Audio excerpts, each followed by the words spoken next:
What if I say the whole world is fake? What if I say మనం ఉండే ఈ world మొత్తాన్ని ఒక ఫేక్ అని నేనంటే, మనం ఉండే ఈ వరల్డ్ని నేను ఒక అబద్ధం అంటే, వాట్ ఇఫ్ ఐ సే మనం ఉంటున్న ఈ వరల్డ్ని లీడర్స్ కాదు వాళ్ళు అనుకున్న ఒక సీక్రెట్ సొసైటీ రన్ చేస్తుంది అంటే, చాలామంది ఫేమస్ పీపుల్ వాళ్ళ డెత్ని ఫేక్ చేయాల్సి వచ్చింది ఈ పీపుల్ వల్ల. ఎందుకు అంటే వాళ్ళ దగ్గర ఉన్న ఇన్ఫర్మేషన్ ఎలాంటిది అంటే ఈ ప్రపంచాన్ని షాకింగ్కి గురి చేయగలదు. ఈ భయంతో ఎవరైతే కొన్ని ఇయర్స్గా వాళ్ళ వెనక వెంటబడుతున్నారో వాళ్ళు వీళ్ళని వదిలేస్తారు అని. What if I say the whole moon landing is fake? అసలు మనం మూన్ మీదకే వెళ్ళలేదు.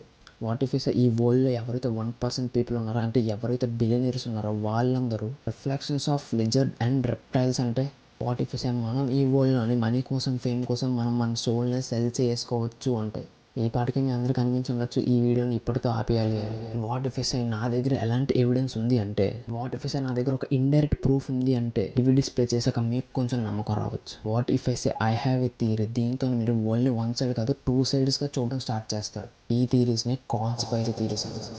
చాలామంది అనుకుంటూ ఉంటారు ఈ కాన్స్పైరీ థీరీస్ని అసలు సీరియస్గా ఎందుకు తీసుకుంటాము అని. ఇవి ఫేక్ అయితే చాలామంది ఈ థీరీస్ని ఎందుకు నమ్ముతారు? అండ్ వీటన్నిటికీ నా దగ్గర ఒక సింపుల్ ఆన్సర్ ఉంది. Because they all want us to believe them.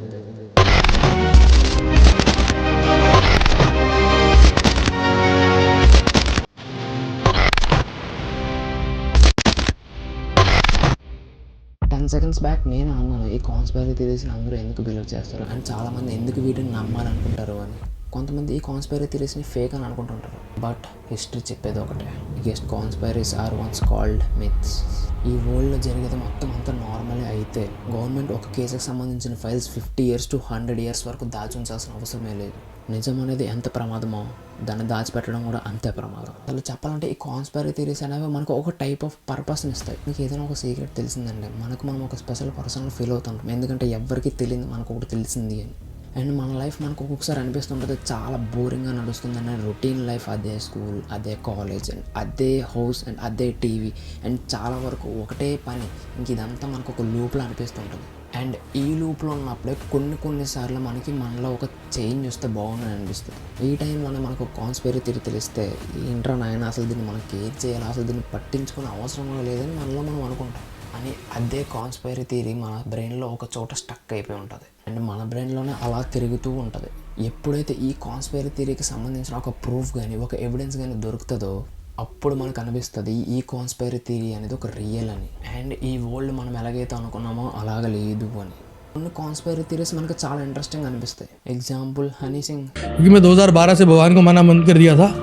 मैं शैतान को मानना बिलीव नहीं किया था, लेकिन शैतान की तरफ अट्रैक्ट बहुत हो गया था. 12 years అజ్ఞాతంలోకి వెళ్ళిపోయిన తర్వాత తిను దేవుణ్ణి పూజించిన కన్నా సైతానికి అనేది అట్రాక్ట్ అవ్వడం జరిగింది. అండ్ ఇది మనం మ్యాక్సిమం నార్మల్ యూజర్గా చూస్తే ఇది మనకి కొంచెం నార్మల్గా ఇది ఎందుకు పట్టించుకోవాల్సిన అవసరం లేదు, వీళ్ళు కొంచెం పిక్చర్లో మనకు అనిపిస్తుంటుంది. కానీ హనీ సింగ్ ఒక ఇల్యూమినేటివ్ మెంబర్. ఈ విషయాన్ని కొంతమంది పట్టించుకోకుండా పక్కకి వెళ్ళిపోతుంది, కానీ మరి ఇంకొంతమంది మాత్రం దగ్గరికి వెళ్ళి చూస్తే తను చేసే హ్యాండ్ సైన్స్, తను చెప్పే మాటలు शैतान को मानना बिलीव नहीं किया था, लेकिन शैतान की तरफ अट्रैक्ट बहुत हो गया था. మొత్తం ఇల్యూమినేటిని రిప్రజెంట్ చేస్తుంటాయి.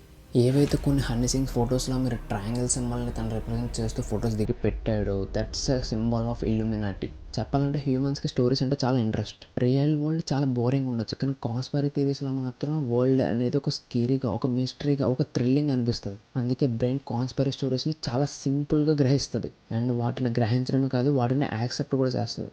ఈ రోజుల్లో social media like YouTube and Twitter and Instagram వీటిల్లో అయితే కాన్స్పైరీ థియరీస్ చాలా ఇంట్రెస్టింగ్గా చాలా బాగా వైరల్ అవుతుంది. ఎందుకంటే ఈ కాన్స్పైరీ థియరీస్ హ్యూమన్స్లో ఉన్న ఒక ఫియర్ని అండ్ ఒక టైప్ ఆఫ్ ఎంటర్టైన్మెంట్ని తెప్పిస్తుంది. హ్యూమన్ బ్రెయిన్ అనేది మనకి నచ్చని థియరీస్ని సపోర్ట్ చేసే ప్రూఫ్స్ని మాత్రమే చూస్తుంది. ఆపోజిట్ ఫ్యాక్ట్స్ అనేవి కంప్లీట్గా ఇగ్నోర్ చేస్తుంది అండ్ ఇదైతే కొంచెం బయాస్డ్గా ఉంటుంది.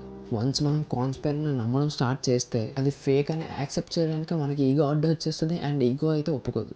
కొంతమంది ఈ కాన్స్పైరీ థియరీస్ని ఏదో ఒక రిలీజియన్గా ఫీల్ అయిపోయి అండ్ దాన్ని డిఫెండ్ చేయడానికి చాలా ప్రయత్నిస్తారు. ఈ కాన్స్పైరీ థియరీస్ని నమ్మడం వల్ల మనలో మనకు ఒక ఫీలింగ్ వస్తుంది, మనమే ఒక టైప్ ఆఫ్ పర్సన్ అనిపిస్తాం. అప్పటికి తెలియదు మనకు ఒకటి తెలిసింది అంటే ఏంటి, ఎవ్వరికి తెలియని ఒక సీక్రెట్ కానీ ఒక థియరీ కానీ మనకి తెలిసింది అండ్ ఈ ఫీలింగ్ మనకి మనం ఒక ఇంటెలిజెంట్ పర్సన్లా కనిపించేలా చేస్తుంది.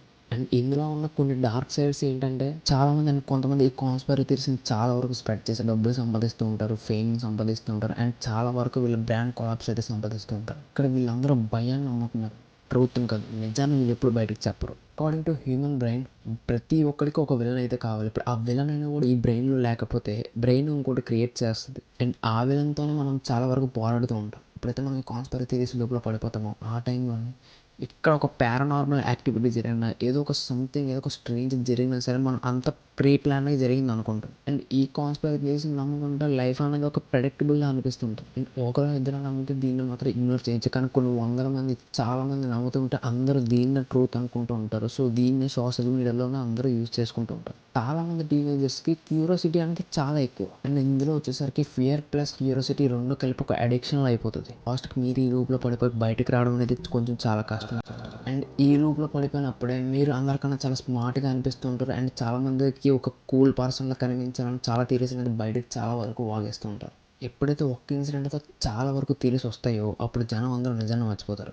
ఈ క్యూరియాసిటీతో ఈ ట్రూత్స్ని మర్చిపోయి చాలా వరకు ఈ థియరీస్లోకి వెళ్ళిపోతుంటారు. ఒక్కొక్కరికి ఒక్కొక్క ఒపీనియన్ అనేది నచ్చుతూ ఉంటుంది, అండ్ ఒక్కొక్కరు ఒక్కొక్క దానికి అపోజ్ చేస్తూ ఉంటారు. సో వీటిల్లో ఏమవుతుందంటే ఒకడు వచ్చి నిజాన్ని చెప్తే ఎవరు నమ్మరు, అండ్ ఎవరో ఒక ర్యాండమ్ పర్సన్ వచ్చి ఈ వరల్డ్లోంచి మొత్తం అంత నిజాలు చెప్పినా ఎవరు నమ్మరు. అండ్ ఒకవేళ అది నిజమై ఉంటే, అంటే అది నిజం అవుతుంది అని ఎవరైనా గ్రహిస్తే, అది ఎవరైతే పెద్దవాళ్ళు, ఎవరైతే అక్కడ సీక్రెట్ సొసైటీలు నడిపించిన వాళ్ళు ఉంటారు కదా, వాళ్ళు కానీ చూస్తే ఖచ్చితంగా ఆ పర్సన్ నెక్స్ట్ డేకి ఉండదు.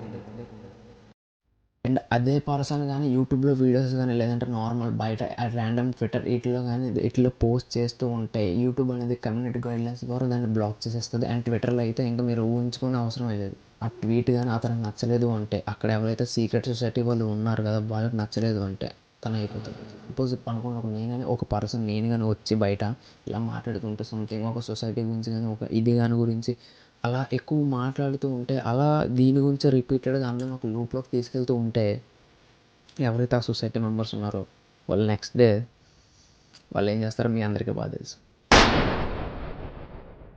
అంత తెలిసి మాట్లాడారు ఒకటైతే సగం సగం తెలుసుకొని మాట్లాడేవాళ్ళు ఇంకొకరు.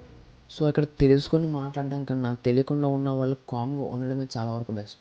ఈ కాన్స్పైరీ థియరీస్లో నిజం ఎంతవరకు ఉంటుందో అబద్ధం కూడా అంతవరకు ఉంటుంది. 50-50 మనం అయితే చెప్పలేము. సపోజ్ మీరే ఉన్నారు, మీకు కానీ సగం సగం తెలిసి సగం సగం తెలియకుండా మీరు కానీ ఒక 50-50 నాలెడ్జ్ ఉండి ఏదైతే ఒక పర్సన్ అయినా మీరు అలా మీ థియరీస్తో అయితే మీరు ఇలా రాస్తూ పోతూ ఉన్నారు అంటే మీ మీద ఒక డిఫేమేషన్ కేసు అయితే పడుతుంది, అండ్ దానికి వచ్చే ఫైన్ మీరు అసలు ఊహించనే ఊహించలేదు. जरूर सुना होगा कि अक्षय कुमार जो कि एक एक्टर हैं, उन्होंने एक यूट्यूबर पे मानहानि के केस के लिए 500 करोड़ का केस फाइल किया है. సో ఇక్కడ బిగ్గెస్ట్ కాన్స్పైరీ అనేది అవుట్ ఆఫ్ ద వరల్డ్ లేదు, ఇది ఒక మీ మైండ్లోనే ఉంది. అండ్ వీటి గురించి ఎలాంటి ప్రూఫ్స్ ఉన్నాయంటే, ఎలాంటి ఇది ఉన్నాయంటే చాలా ఇయర్స్ బ్యాక్ ఈ కాన్స్పైరీస్ని ఎవరు నమ్మలేదు. అండ్ ప్రజెంట్ ఈ జనరేషన్ అండ్ ప్రజెంట్ ఇయర్స్లోని ఈ కాన్స్పైరీస్ని నమ్ముతున్నారు, నమ్మాల్సి వస్తుంది. And it's not over.